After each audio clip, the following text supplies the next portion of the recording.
பொள்ளாச்சியிலேயே ஒரே ஒரு மெஸ்ஸில் மட்டும்தான் இந்த ரெசிபி கிடைக்கும். அதுவும் இது ரொம்ப ஹெல்தி, டேஸ்டியும் கூட. எல்லாருக்கும் ரொம்ப ரொம்ப பிடிக்கும். அந்த ரெசிபி என்னன்னு இன்றைக்கி செய்யலாமா? உங்களுக்கு முட்டை ரொம்ப பிடிக்கும் அப்படின்னா கண்டிப்பாக இந்த ரெசிபி வந்து வீட்டில் ட்ரை பண்ணி பாருங்கள். நான் வந்து இன்றைக்கி காலையில் சந்தவை செஞ்சுருந்தேன். இது எங்கள் ஊரில் சந்தகைன்னு சொல்லுவாங்க, இடியாப்பமும் நிறைய பேர் சொல்லுவாங்க. ஈவினிங்க்கு இதை டிஃப்ரெண்ட்டாக எதாவது செய்யலான்னு யோசிச்சு தான் இந்த முட்டை சந்தகை செஞ்சேன். ஒரு பெரிய வெங்காயம், 2 தக்காளி, 4 பல் பூண்டு, கருவேப்பிலை, 2 பச்சை மிளகாய் எல்லாமே பொடியாக கட் பண்ணி வச்சுக்கோங்க.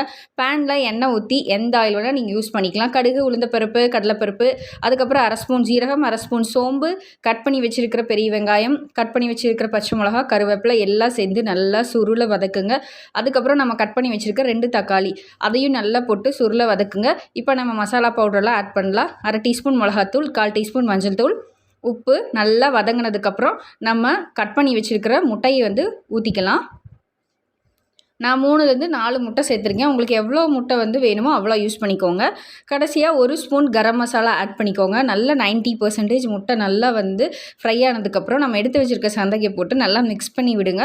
சூப்பரான முட்டை சந்தகை ரெடி ஆயிடுச்சு. டேஸ்ட்டு சும்மா தாறுமாறாக இருக்கும்.